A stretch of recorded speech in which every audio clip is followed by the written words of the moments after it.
días, son las 6 de la mañana de este viernes 13 de diciembre de 2013. Esta es la hora de la verdad y estos son asuntos y temas que trataremos con ustedes en las próximas horas.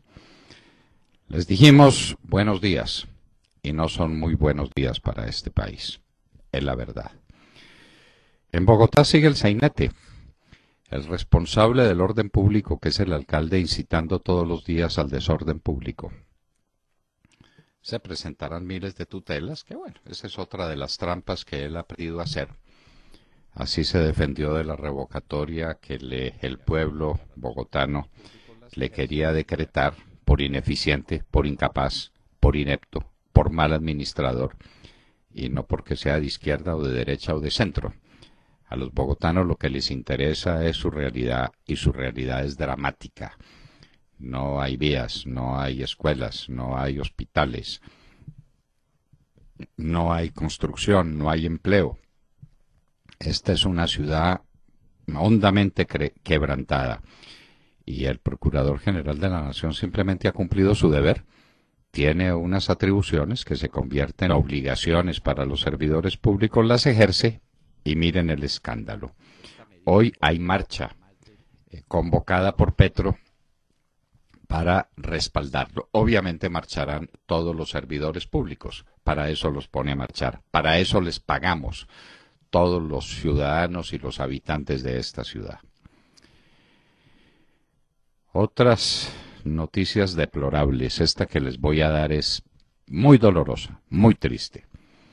Las FARC hacen cerrar estratégica compañía maderera en Antioquia. Una compañía maderera que produce 12.000 toneladas mensuales de madera. Esta medida golpea a más de 10.000 familias antioqueñas. 250 familias en la maderera misma. Pero como se trata de la industria de la construcción, la crisis es una crisis pavorosa. 12.000 toneladas mensuales de madera dejarán de producirse. El Frente 36 de las FARC hizo imposible que esta maderera continuara. Eso se llama, señores, la paz de Santos. Como se llama la paz de Santos también el ataque a Toribío, Cauca. Otra bomba en Toribío, Cauca. Las FARC están cogiendo impulso, salen a vacaciones el 15 y antes del 15 cometen toda clase de atrocidades. El perdón de Santos en San José de Apartadó. Absolutamente increíble que esto suceda, porque el presidente Uribe cumplió su deber. La Constitución y las leyes dicen que no hay un solo centímetro de tierra en Colombia en el que no puedan entrar las fuerzas militares al cumplimiento de su deber. Y tenían que entrar a San José de Apartadó porque allá estaban las FARC, vivían las FARC, viven las FARC. Es su centro de recreo y es su centro, su cabeza de operaciones en toda esa zona de los límites entre Chocó y Antioquia. Y ahora el presidente Santos sale a pedir perdón por la mala conducta del presidente Uribe. Y otra mala noticia. El presidente Santos, en discurso pronunciado en el centro de la Fuerza Aérea Colombiana, nada menos que en la unidad que lleva el nombre glorioso de Marco Fidel Suárez, resolvió decir que los militares pueden estar tranquilos, porque la paz para las FARC y el perdón para las FARC les va a dar también perdón a ellos. Para el presidente Santos no hay desigualdad ninguna, están en el mismo plano las FARC y el glorioso, siempre glorioso Ejército de Colombia. Este es un ultraje a las fuerzas militares y al ejército como no se lo había hecho nadie nunca en la vida. Los militares ya no van a ser perseguidos judicialmente porque las FARC desde La Habana les dan perdón. Y eso con la tutela del presidente Santos. ¿En qué mundo estamos viviendo? Este es un deshonor para las fuerzas militares de Colombia. Ellas lo que exigen es justicia. Pero va a pesar algo peor, queridos compañeros. Lo mismo de la Argentina, lo mismo.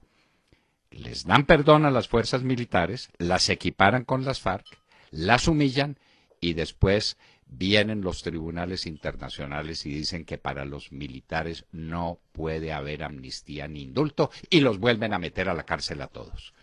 Esa es la patraña de Santos, esa es la paz de Santos. Dice la Unión Europea que financiará acuerdo con las FARC. No da cifra, nosotros calculamos que por lo menos 3 o 4 millones de dólares dará la Unión Europea para este efecto. La conocemos, esto es basura, pura basura. En los Estados Unidos, histórico acuerdo entre republicanos y demócratas, aprobaron presupuesto por 2 años, parece superada la crisis institucional que se vivía en ese país. Eso hará reaccionar duramente las bolsas. Fusilado en Norcorea el tío de Kim Jong-un por conspirador, por traidor, y ahora le agregan que era mujeriego, jugador, que tenía toda clase de malas mañas. Era el hombre fuerte del régimen, el consejero del presidentico sátrapa, dictador de Corea del Norte. Así es el comunismo.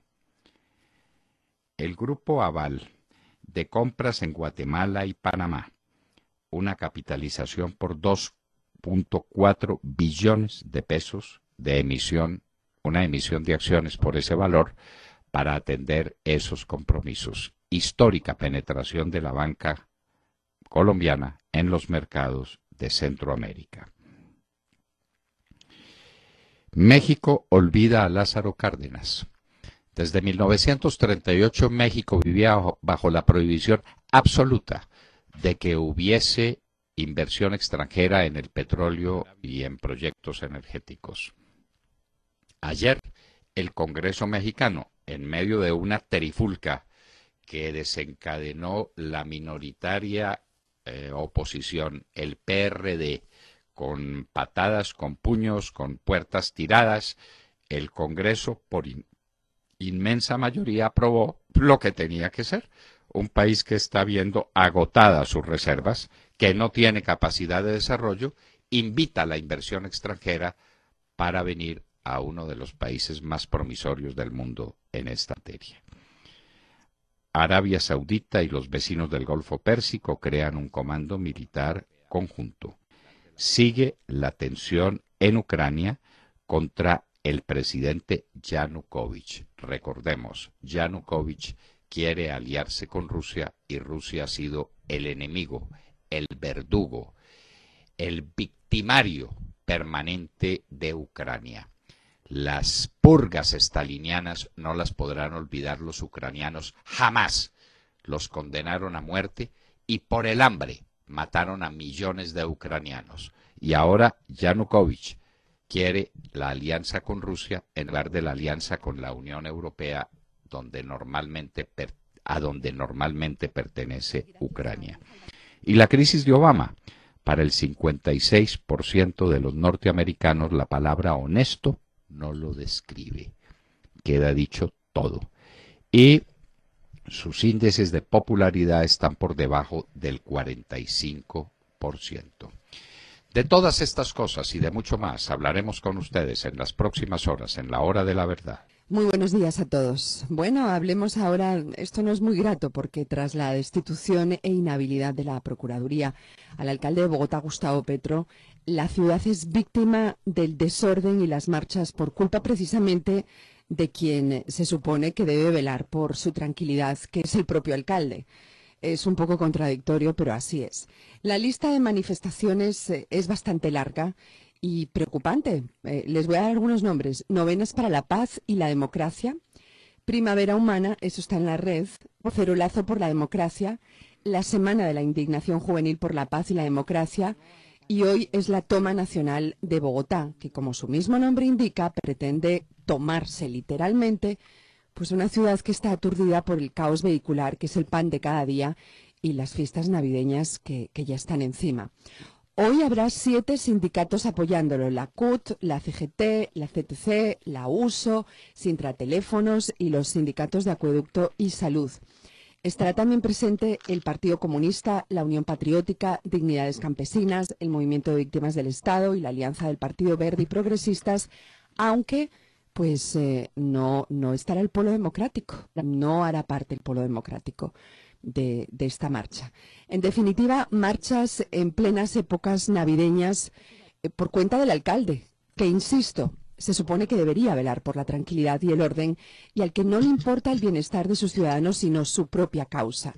El personero de Bogotá, Ricardo Cañón, lo dijo muy clarito el otro día. Dijo, los servidores públicos podemos participar en marchas frente a circunstancias particulares, pero nunca para poner en duda la decisión de una autoridad competente.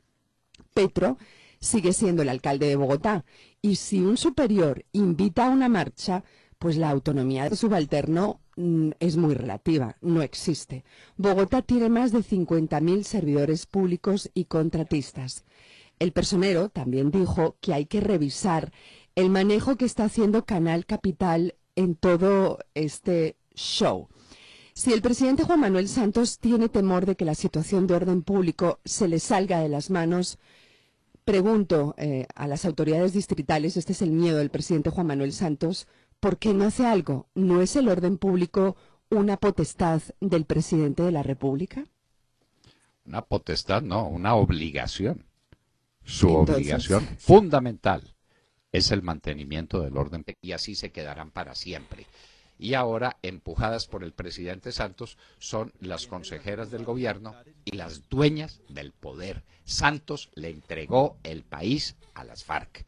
La reforestadora que se acaba de cerrar es una prueba de lo que está pasando. Y el asalto a Toribío es otro, ¿no?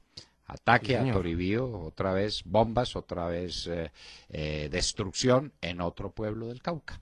Qué maravilla. Alejandro Ramírez. Buenos días a los oyentes de la Hora de la Verdad. Hoy los saludamos con las palabras del presidente Juan Manuel Santos sobre la seguridad jurídica de los militares en la ceremonia de ascensos del Ejército Nacional en la Escuela Militar de Aviación Marco Fidel Suárez.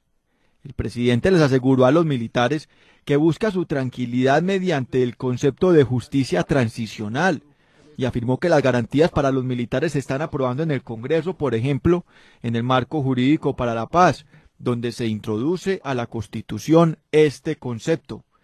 Recordamos a los oyentes que Sergio Jaramillo, negociador del gobierno en La Habana, había afirmado sobre el Marco Jurídico para la Paz que dicho mecanismo de justicia transicional, fruto de un trabajo paciente de construcción, había sido fundamental para tener la oportunidad de llegar a los diálogos de paz con la FARC. El presidente dijo: quiero decirles que en este proceso en que estamos para buscar la paz, se introdujo en nuestra Constitución el concepto de justicia transicional. Tengan ustedes la completa seguridad de que en esta justicia transicional los miembros de nuestras fuerzas también saldrán beneficiados con cualquier decisión que tome el Estado, cuando apruebe el paso hacia esa paz. El expresidente Álvaro Uribe Vélez criticó el anuncio del presidente Santos y en su cuenta de Twitter afirmó: presidente Santos, para resolver los problemas judiciales de nuestros soldados y policías, los iguala con el terrorismo. Doctor Londoño, ¿será que vamos para el mismo paso que Argentina en el gobierno de Videla, donde se igualó a los terroristas montoneros con los militares de su ejército? Claro, y el resultado final es que los montoneros se quedaron en la calle y los oficiales del ejército todos murieron en la cárcel, murieron de viejos. Ese es el resultado y Santos lo tiene que saber, pero cree que nuestros militares por una parte no tienen vergüenza ni tienen decoro y por la otra son bobos y no entienden que esto es una celada, que esto es una trampa, y poner a nuestras gloriosas fuerzas militares a depender de las decisiones que se tome con unos bandidos, con unos asesinos, con unos terroristas como los miembros de las FARC, es deshonrarlas, es deshonrarlas. El presidente Santos, las militares, las está poniendo en igualdad de condiciones con unos asesinos. No es imposible que alguno haya delinquido. La inmensa mayoría de los militares presos están en la cárcel injustamente, inicuamente, por persecución de la Fiscalía y por la ruina del principio fundamental de la justicia penal militar. Eso es lo que está pasando en Colombia. Y ahora el presidente Santos les dice, no, estén tranquilos, que como le vamos a dar perdón a las FARC en la justicia transicional, ustedes saldrán entonces también perdonados. Y podrán irse para su casa después de confesar que cometieron los delitos que no han cometido. Pero no se preocupen, eso todos quedamos de mil maravillas. ¿Qué pasará después? Que vendrán los tribunales internacionales y dirán, a los militares no se les puede conceder amnistía e indulto, luego vuelven a la cárcel, todos a la cárcel de nuevo, mientras las FARC estarán en el Congreso de la República y en las zonas de reserva campesina de dueñas del país. Y en un minuto vamos a tener un reportaje extraordinario, se los anticipamos. Eran las noticias de la mañana con las que iniciábamos la hora de la verdad.